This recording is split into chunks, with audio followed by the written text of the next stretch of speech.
Open this door, or I'll call the police. That was the very first thing my new neighbor Karen, the self-proclaimed queen of the HOA, screamed at me the morning she barged onto my porch. No introduction, no smile, just pure entitlement wrapped in a red blazer and a death grip on her clipboard. I had barely unpacked my coffee mug when she started pounding on my cabin door, demanding to inspect my property. The problem, my land isn't even under HOA control, but facts never mattered to Karen. She ranted about community rules, accused me of trespassing on my own property, and then without hesitation, she dialed 911 like she was reporting a bank robbery. Little did she know this wasn't going to end with me in handcuffs. No, Karen had just set herself up for the biggest shock of her life. Because I'm not just another homeowner. I'm the governor of this state. Before we dive deeper, drop a comment with your location and time. You won't want to miss what happens next. Karen didn't hang up her phone right away. No, she made sure I could hear every exaggerated syllable as she screamed into it. Yes, officer, he's refusing to let me inside. He's hostile. He's trespassing. I leaned against my door frame, arms crossed, sipping my coffee like it was the most entertaining show on television. Hostile, I muttered under my breath. Lady, the only thing hostile here is the perfume cloud you dragged onto my porch. Her eyes narrowed, and that fake HOA smile stretched across her face like plastic wrap. This is official business, she declared, holding her clipboard as if it were a badge of authority. By Rule 16b, subsection 4, all properties in Pine Lake Estates must allow entry for inspection. Pine Lake Estates, I repeated slowly, tapping the edge of my coffee mug. That's adorable. Except you might want to check your map again, Karen. This cabin isn't in your precious HOA. Her face twitched. All properties surrounding the lake are within jurisdiction. I raised an eyebrow. That's funny. The county deed office says otherwise. Want to see the paperwork? Karen waved her hand like swatting away a fly. Paperwork can be forged. Rules cannot. I nearly choked on my coffee from laughing. Forged, Karen, this deed has a county seal. Unless I've got an underground forgery press running out of my fishing shed, I think it's legit. But she wasn't listening. Karen never listened. She was too busy imagining herself as judge, jury, and executioner of the neighborhood. And now, with her phone glued to her ear, she was summoning backup. I could hear the dispatcher's faint voice. Ma'am, what's the emergency? Karen turned dramatically toward the lake as though cameras were rolling. The emergency, she declared loud enough for the seagulls to scatter, is that a suspicious man is refusing lawful inspection and may be a danger to the community. Suspicious man? I glanced down at my outfit: flannel shirt, jeans work boots. I looked more like a retired handyman than a criminal mastermind. Still, in Karen's mind, reality bent around her clipboard. I decided to entertain her. Tell you what, Karen, I said, stepping off the porch. Since you're so eager, let's settle this right now. Show me your jurisdiction map. You got one in that magical binder. Her lips pressed into a tight line. She flipped open her clipboard, rattling papers like an attorney in a courtroom. I peeked over her shoulder: parking violations, grass-length fines, pool gate regulations, but nothing remotely about my property. That's what I thought, I said, chuckling. You're all bark, no bite. Karen snapped the binder shut like it was a gavel. You will regret this insolence. The board does not take kindly to rebels. Rebels, I laughed outright this time. Karen, this isn't Star Wars. You're not Darth Vader, and I'm not some scruffy-looking nerf herder. You're just trespassing on my porch with a glorified notepad. That line finally cracked her composure. Her cheeks flushed a deep shade of crimson that nearly matched her blazer. She spun on her heel and stormed toward the driveway phone still clutched in her manicured hand. I thought maybe, just maybe, that was the end of it. She'd retreat, lick her wounds, and move on to harassing someone else about mailbox paint colors. But no, Karen wasn't wired for retreat. She was wired for escalation. As she reached her SUV, she shouted over her shoulder, "The board will hear of this. You'll be fined daily until you comply." I called back, grinning, "Fine me all you want. I'll frame the invoices next to my fishing trophies." That stopped her for a split second. She sputtered, clearly not used to being mocked instead of feared. But instead of arguing further, she slid into her leather seat, slammed the door, and peeled out of the driveway like she was fleeing a crime scene. The dust settled, the lake returned to silence, and I thought the absurdity was over. But then I saw her again. Not 10 minutes later, her SUV crept back into view, this time with two men riding shotgun. Both wore polo shirts tucked into khaki sunglasses, perched on their noses, arms folded like wannabe security guards. HOA board members. They climbed out in unison, glaring at me as though I were an outlaw squatter occupying sacred land. Karen strutted between them like a general leading her troops. "This is your final chance," she announced, voice dripping with triumph. "Allow inspection or face immediate consequences." I finished the last sip of my coffee, set the mug down on the porch railing, and smiled. I was just thinking my morning needed a little more entertainment. Her jaw clenched. She raised her phone again. "Then enjoy this, because the police are already on their way." And with that, Karen pressed the call button for the second time that morning, her voice sharp as she repeated her fabricated emergency. The so-called cavalry was coming, and the first clash between me and the HOA was just beginning. Karen didn't just hang up the phone after barking at the dispatcher. No, she made sure her little audience, those 2 HOA board members in matching polos, could hear every dramatic detail. "Yes, officer," she practically shrieked. "He is armed with tools. He's dangerous, and he is refusing lawful HOA inspection. Send someone immediately." I almost spit out my coffee. "Armed with tools, Karen. I'm holding a screwdriver because I was fixing my porch light." One of the polo shirt bodyguards leaned toward her. "Should we detain him?" His chest puffed out like he was auditioning for a low-budget cop show. Karen held up a manicured hand. "Not yet. The police will handle this, but record everything." And just like that, both men pulled out their phones and started filming me as if I were a wild animal caught outside the zoo enclosure. I waved at the cameras, grinning. "Hi, Mom. Look, I'm apparently the most dangerous handyman in town." The absurdity wasn't lost on the neighbors. People had begun to gather at the edge of the street, curious onlookers clutching their morning coffee cups, whispering like they were watching the next episode of their favorite reality show. "That's the new guy, right?" one woman muttered. "Karen says he's a squatter," another replied. "Squatter? He looks more like he's trying to mind his own business." I heard every word, and it only added fuel to my inner sarcasm. I spread my arms wide toward the crowd. "Ladies and gentlemen, welcome to today's HOA circus. Admission is free, popcorn is extra." Karen's face went red again. "Enough of your mocking. This is serious business. You are a threat to our community." I raised an eyebrow. "A threat, Karen? The only thing I've threatened today is an old light bulb."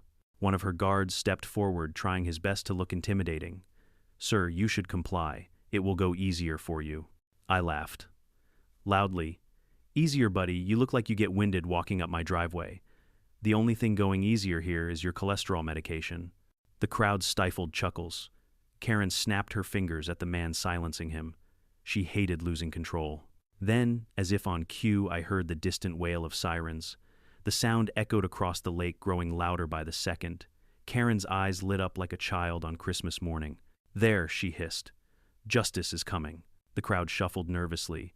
Some neighbors whispered about whether they should stay. Others leaned forward, eager for the drama. And me, I leaned back against my porch railing, crossed my arms, and smiled. Because while Karen thought she had orchestrated her big moment, I knew something she didn't. The law was about to show up, and her whole empire of entitlement was about to crack wide open. Still, I let her have her stage. She strutted in front of her audience, gesturing like a theater actor. "People of Pine Lake," she declared, "this man refuses to follow our rules. He endangers our property values, our safety, our very way of life.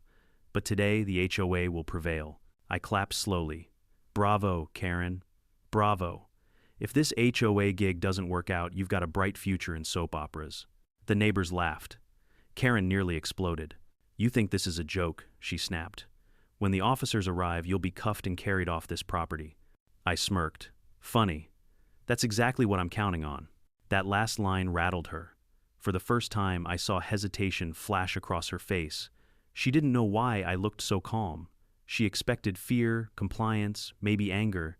Instead, she got amusement. And amusement in the face of Karen is more dangerous than defiance. It means you know something she doesn't. She tried to recover, barking at her board members to document everything. They zoomed their phones in on me, circling like paparazzi. I gave them my best politician smile. "Make sure you get my good side. It'll look great on the evening news." The crowd erupted in laughter again, and Karen nearly dropped her clipboard. Then the patrol car turned the corner. Blue and red lights flashed against the lake sirens cutting through the morning air. 2 officers stepped out, hands on belts, eyes scanning the scene. Karen practically sprinted toward them, heels clacking like machine guns. "Officers, thank God. This man is dangerous. He's a squatter, refusing lawful HOA inspection, and he may be violent. You must remove him immediately." The officers exchanged a glance, clearly skeptical. One of them raised an eyebrow. "Ma'am, what exactly is the crime here?" Karen flailed her arms toward me. Trespassing noncompliance. He won't let me in. The officer looked at me. Sir, is this your property? I smiled, calm as ever. Yes, officer.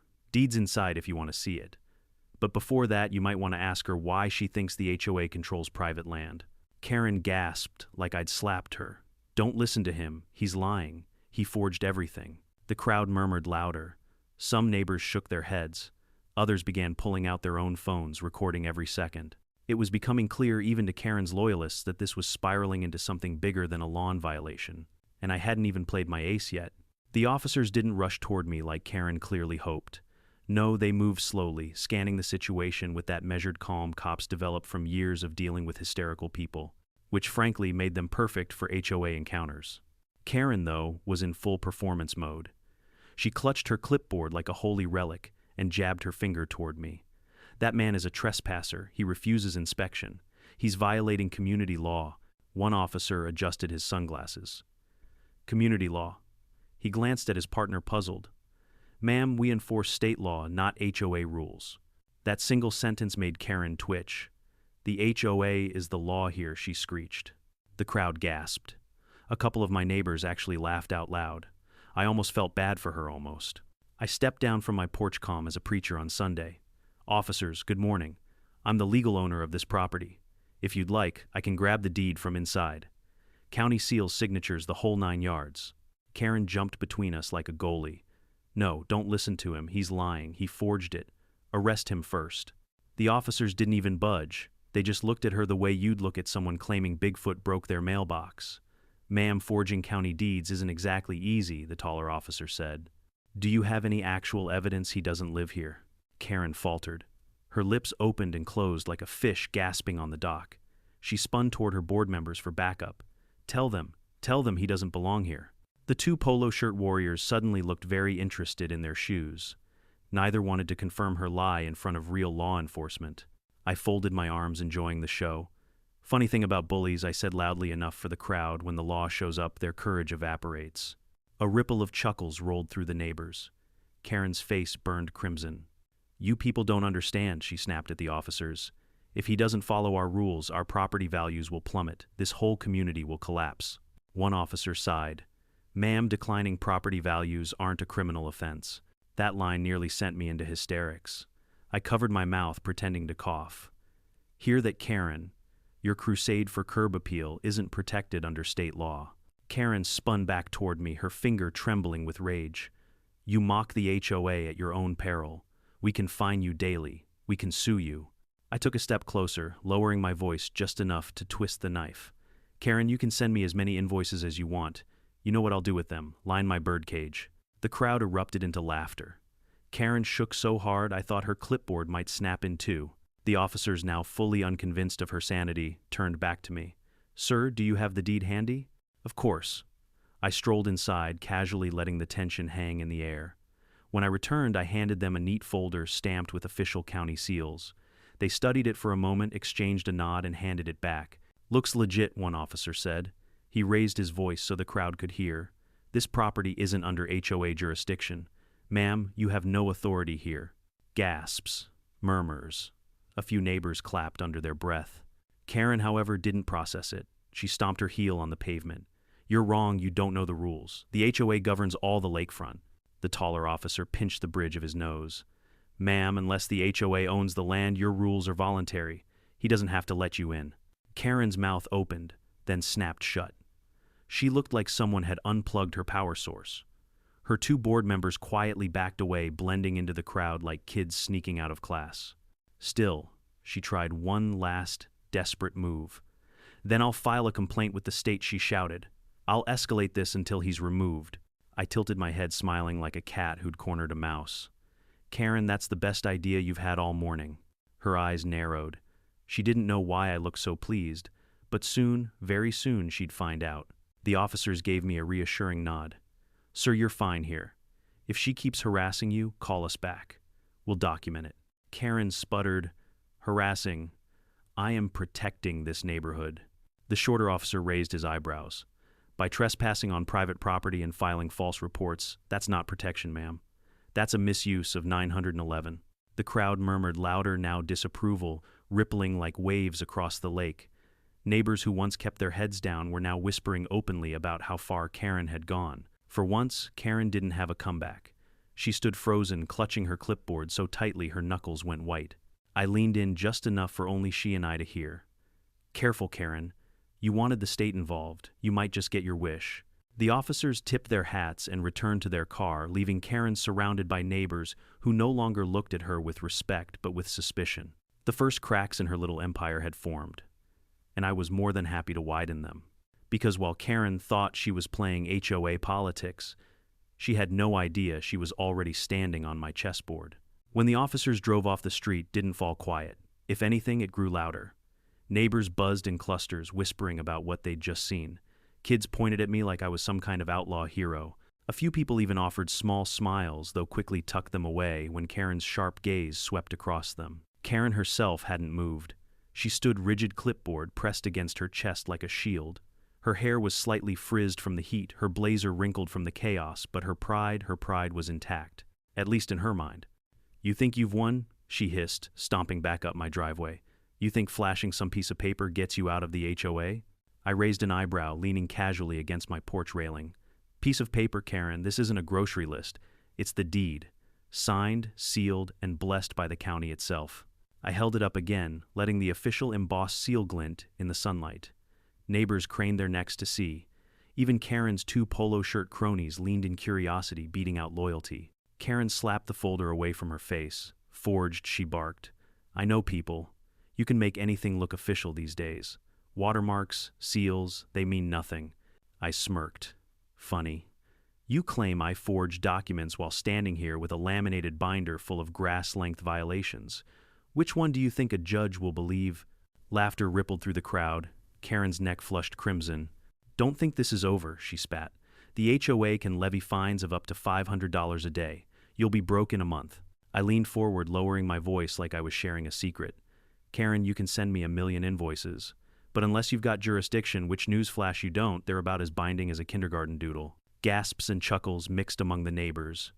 Karen was unraveling, and everyone knew it. But instead of retreating, she doubled down. She always doubled down. Her arm shot into the air, clipboard shaking. "Board members witness his refusal. Document everything. We'll sue him in court, and when we win, this entire cabin will belong to us." That one hit me like a punchline. Belong to you, Karen. You couldn't win a raffle at the county fair, let alone a lawsuit. But hey, if you want to waste HOA dues on lawyers, be my guest. The only thing you'll own at the end is a stack of legal bills taller than your heels. The crowd erupted. Some neighbors openly clapped. Karen's face twisted equal parts rage and disbelief. She wasn't used to losing the room. Her cronies exchanged nervous glances. One finally muttered, maybe we should talk about this at the next meeting." Karen spun on him, eyes blazing. "There is no discussion. This is an attack on the HOA itself." I couldn't resist. "An attack on the HOA? Karen, I'm standing on my porch with a cup of coffee. If this is what you call an attack, I hate to see what you do during actual emergencies. Probably fine the fire department for parking too close to the hydrant." The neighbors roared with laughter. Even a few of Karen's usual loyalists couldn't hide their smirks. I let the laughter settle, then opened the deed wide for everyone to see. "Here's the truth, folks. This cabin isn't under Pine Lake HOA. Never has been, never will be. Which means every single fine she waves around is nothing more than a scare tactic." The murmurs grew louder, people nodding, some pulling out their phones to snap pictures. Karen lunged forward, trying to snatch the papers from my hand. "Give me that, I'll prove it's fake." I pulled it back easily. "Careful now. That's county property you're pawing at. Tampering with official documents. Now that's a real crime." Her hand froze midair. She yanked it back, shaking with rage. "Fine," she spat. "If local law won't listen, I'll take this to the state. I'll have you dragged out by higher authorities." I tilted my head, smiling, slow and steady. "Now that Karen is the best idea you've had all day." She blinked, confused by my calmness. She expected fear, panic, maybe begging. Instead, I looked almost delighted, and that confusion gnawed at her. The neighbors sensed it too. A hush fell. Everyone could feel there was something I wasn't saying, something bigger waiting just below the surface. Karen didn't know it yet, but she'd just pulled the pin on her own grenade. "Go ahead," I said, stepping back onto my porch. "Call the state. Call whoever you want. I'll be waiting." Her jaw dropped. You'll regret this." I gave her a wink. Karen, I've been in politics a long time. Trust me, regret is usually the other person's problem. She didn't understand the weight of my words. Not yet. But soon, because the minute she threatened to escalate to the state, she walked right into my world. If you've ever seen a cornered raccoon, you know the look eyes wide, teeth bared, every move desperate. That's exactly what Karen looked like after I told her to call the state. For a moment she froze, clearly shaken by how calm I was. But then in true Karen fashion, she rallied. "You want the state?" "Fine," she bellowed, spinning toward the crowd. "If local law won't help, the HOA will protect itself. We will not be bullied by outsiders." Outsiders. That word hung in the air. It was her favorite weapon, painting me as some invader ruining her carefully manicured fiefdom. She slapped her clipboard shut and stormed to her SUV. Her board members scurried after her like ducklings. I thought that might finally be the end of it. But if I've learned one thing about Karens, it's this: they don't retreat, they regroup. An hour later, the sound of car horns blared up the street. I stepped out onto my porch and nearly laughed myself hoarse. Karen had returned, not alone, but with what looked like half the HOA in tow. Minivans lined the road. Folding chairs sprouted on my grass. Someone even wheeled out a speaker system. It wasn't a visit, it was a rally. Karen marched front and center, red blazer blazing like a battle flag. She raised her clipboard high. "Neighbors of Pine Lake," she shouted into a megaphone. "This man is a threat to our community. He refuses our rules, mocks our traditions, and endangers our property values. Today we stand united." The crowd cheered, though not as loud as she probably hoped. Some clapped politely, others shifted uncomfortably. A few had that glazed look of people who'd been pressured into attending just to avoid fines. I leaned against my porch post, arms crossed. Well, I said loud enough to carry, if this isn't the weirdest tailgate party I've ever seen. Karen ignored me, pacing like a preacher at a revival. "We will not rest until this cabin complies. Daily fines begin today. We will blockade his driveway if we must. The HOA does not surrender." At that cue, a half-dozen board members unrolled a banner that read, "Protect Pine Lake, HOA." I almost applauded. They had props now. This was theater. "Careful," I called out, "don't strain yourselves. OSHA requires permits for lifting heavy nonsense." The neighbors laughed. Karen's face twitched. She turned the megaphone on me. "Laugh while you can, trespasser. You're finished." I raised an eyebrow. "Finished, Karen? My morning isn't even finished. I still haven't buttered my toast." More laughter, this time louder. Even a few in her own crowd chuckled nervously. Karen shot them dagger eyes until the smiles vanished. But she pressed forward. "Blockade his cabin," she ordered. "Set up here until he yields. We'll show him the power of the HOA." And suddenly my yard looked like a bizarre protest site. Camp chairs unfolded. A portable grill fired up. Kids ran around with homemade signs scribbled in crayon, "Obey the HOA and no rebels allowed." I watched in disbelief. "Is this a protest or a picnic?" One of the kids shouted back, "Both." I sighed. Only in America could you get fined for grass length 1 week and then see a community barbecue staged on your driveway the next. The absurdity didn't bother me, though. In fact, I welcomed it. Every stunt Karen pulled only made her look more unhinged, and I had patience. Years of politics had trained me to outlast a filibuster, let alone a sidewalk circus.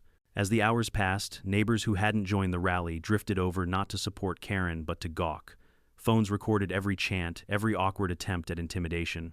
Hashtags started floating around on social media. Number HOAVEV's Cabin Guy became the unofficial title of the day. By sunset, Karen was still going strong, voice hoarse but determined. "This man cannot defy us forever. We will escalate until justice is served." I stepped off my porch papers in hand, strolling right up to her podium. The crowd hushed. Karen's eyes lit with triumph. She thought I was finally surrendering. Instead, I held the deed high. "Neighbors, here's the truth. This property has never been and will never be part of Pine Lake HOA. This is public record. Karen knows it. She just doesn't want to admit she's powerless here." The silence cracked into murmurs. Phones zoomed in on the county seal. Karen shrieked, "Lise, all lies, don't believe him." But her voice was thin, now desperate.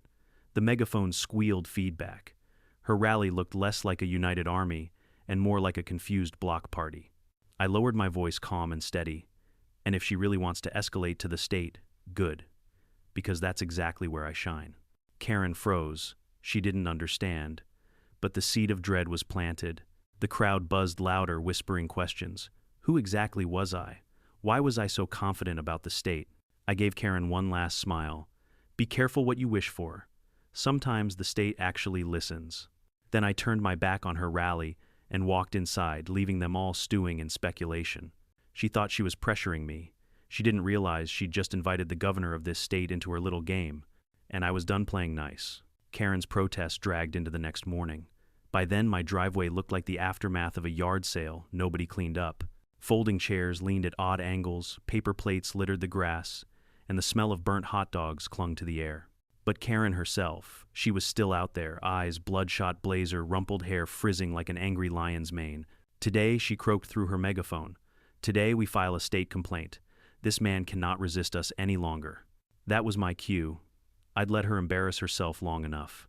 I stepped out of the cabin dressed not in flannel this time, but in a crisp, button-down shirt and blazer of my own. My voice carried easily without a megaphone. You know, Karen, that might be the first good idea you've had in 2 days. Let's take this straight to the state. She sneered, finally surrendering. I chuckled. Not even close. The neighbors leaned forward, phones raised. They could feel something big was coming. Karen crossed her arms. Then explain yourself. What authority do you think you have to defy the HOA? I reached into my pocket slowly, deliberately. For a second, Karen flinched like I was pulling out some secret weapon, and in a way I was. I unfolded a leather wallet and flipped it open. The gold seal caught the morning light. Gasps rippled through the crowd. This authority, I said calmly, comes from the people of this state. My name's on every ballot you ignored, every law you pretend doesn't exist. Karen, I'm the governor. Silence. Pure jaw-dropping silence. Karen's megaphone slipped from her hand and clattered to the pavement. Her mouth worked, but no sound came out. The 2 board members behind her looked like deer in headlights. The crowd exploded in whispers. Governor, no way. That's him. I saw him on TV. I let the murmurs swell before continuing. You called the police on me. You accused me of trespassing on my own property. You rallied an HOA army to block my driveway. And you thought dragging the state into it would help you. Well, congratulations. The state is here standing on this porch. The irony hit everyone at once. Laughter burst out, some nervous, some bold. A few neighbors even applauded. Karen staggered forward, shaking her head. Nah, this is a trick. A stunt. You can't possibly. I handed the ID to the nearest neighbor, a middle-aged man who had been filming the entire time. His eyes went wide as he read it. He turned to the crowd. It's real. He really is the governor. Phones rose higher, capturing every stunned second. Karen's empire was crumbling live on video. I took back the ID and slipped it away. Karen, let me make this clear. The HOA doesn't rule this state. You don't rule this neighborhood. And you sure as hell don't rule me. Her face drained of color. She tried to speak, but only a squeak came out. The board members stepped back, distancing themselves from her meltdown. One of them muttered, We didn't know. Oh, I believe you, I said smoothly. But ignorance doesn't excuse harassment. You stood on my property, blocked my driveway, and filed false 911 calls. That's not just HOA drama. That's a crime. Karen finally snapped. You can't do this. You can't just... I cut her off. Voice firm, booming with the kind of authority that fills a capital chamber. Karen, you've spent 2 days pretending to be the law. I am the law here, and you've crossed the line. The crowd went wild, cheers, laughter, applause. Neighbors who'd been silent now shouted things like, About time, take her down. Finally, someone put Karen in her place. Karen covered her ears, trembling. The queen of fines and citations, the terror of mailbox violations, now reduced to a shaking figure in a wrinkled blazer. I stepped closer, lowering my voice just enough that only she could hear. You wanted the state involved. Well, here I am, and trust me, you're not ready for that game. Her knees wobbled. For a second, I thought she might collapse. But pride kept her upright. You'll regret humiliating me, she whispered hoarsely. I smiled. No, Karen. The only one with regrets here is you. The crowd erupted again, and this time Karen had no energy left to fight. She turned and staggered toward her SUV, tripping once on the curb. No one helped her, not even her board members. They just stood frozen, watching their leader unravel. As the engine roared and she sped away, neighbors crowded closer to my porch. Some clapped me on the back, others shook my hand, a few simply said thank you. I raised a hand, quieting the cheers. This isn't about me, it's about all of us. HOA power only exists when people let it. Stand up and it crumbles. Remember that. Phones kept recording. Karen had wanted a show, and she got one, just not the starring role she imagined. The governor of the state had just put her in her place, and the whole neighborhood saw it happen. After Karen's SUV screeched out of sight, the neighborhood didn't scatter. They lingered buzzing like bees after someone kicked the hive. Phones stayed raised, neighbors whispered, and every eye was still fixed on me. The man who'd read my ID out loud cleared his throat. "Governor, sir, we didn't know. We thought you were just some guy moving into the cabin." I smiled, slipping my ID back into my pocket. "That's because I am just some guy moving into the cabin. At least that's what I wanted to be." The crowd chuckled nervously. A few people nodded, murmuring agreement. For them, this was probably the first time they'd seen the mighty HOA queen publicly crushed. One older woman clutching her coffee mug said, "We've all been scared of her for years. Nobody dared stand up. You just did it without even flinching." I shrugged. "Truth is, I came here for peace. To fish, to read, to get away from politics. I didn't expect my first neighborly welcome to be a clipboard in my face and a false 911 call. The laughter that followed was cathartic, like pressure releasing from a valve. People finally felt free to laugh at Karen without fearing fines. Her board members still loitered awkwardly, glancing around as if hoping to vanish into the crowd. I caught their eyes. "You two. You followed her onto my porch, filmed me like thugs, and backed her lies. Do yourselves a favor, step down from her little regime before it drags you down with her."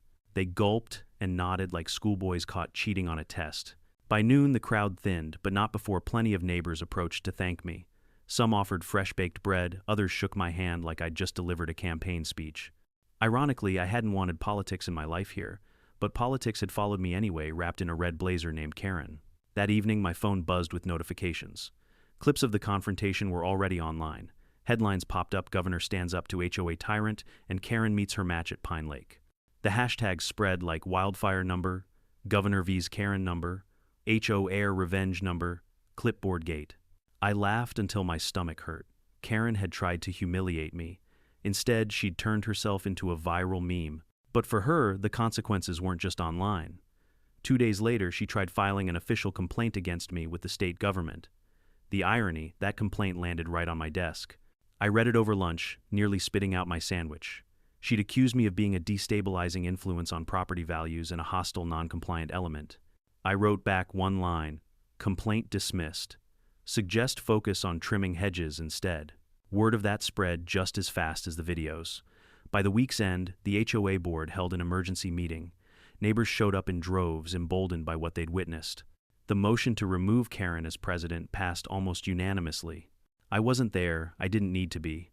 But later that night, a neighbor dropped by to tell me the news. Karen had stormed out of the meeting vowing revenge, but her power was gone. I stood on my porch, staring at the calm lake. The irony wasn't lost on me. I'd run an entire state without breaking a sweat, but one HOA Karen had nearly driven me mad in a single weekend, and yet I couldn't help but smile. Guess some battles I muttered are worth fighting just for the comedy value. The truth was, I hadn't planned to reveal who I was. I'd hoped to live quietly, just another face by the lake. But when Karen dialed 911 and dragged her circus into my yard, she forced my hand. And maybe that was for the best, because now the neighborhood had a chance to breathe free. The next morning, a few neighbors stopped me on my walk. "Governor," one of them said shyly, "we just want you to know you've got our respect. Not because of your title, but because you finally stood up to her." That stuck with me. It wasn't about politics. It wasn't about power. It was about people finally seeing that Karen's bark was worse than her bite. And as I sipped my coffee watching the sun rise over the lake, I realized something: HOA Karens may think they run the world, but at the end of the day they crumble when the truth and a little courage stands in their way. Karen had wanted me in handcuffs. Instead, she ended up handcuffed by her own arrogance, and I couldn't have scripted it better if I tried. Looking back, I realized this whole circus wasn't just about me versus an HOA president with a clipboard. It was about something bigger: the danger of unchecked arrogance and the power of standing calm in the face of it. Karen thought rules gave her absolute authority. But rules without truth are nothing more than noise. She mistook control for leadership, fear for respect. And when the spotlight hit, that house of cards collapsed. Here's what I learned, and what I hope you take away too. In life, we'll all face our own Karens. They might not carry a clipboard or wear a red blazer, but they'll try to control you with intimidation, guilt, or false authority. And in those moments, your best weapon isn't anger, it's patience, humor, and the confidence to stand on the truth. The neighbors didn't cheer for me because I was governor. They cheered because for once someone stood up to the bully they thought was untouchable, and that's something any of us can do. So the next time you're cornered by arrogance, remember calm defiance exposes weakness faster than shouting ever will. Now, I want to hear from you. Have you ever faced a Karen in your life, a boss, a neighbor, or maybe even an HOA? Share your story in the comments. And if you enjoyed this one, hit subscribe and join our growing community of people who love justice served with a side of humor. Because sometimes the best revenge is just telling the story.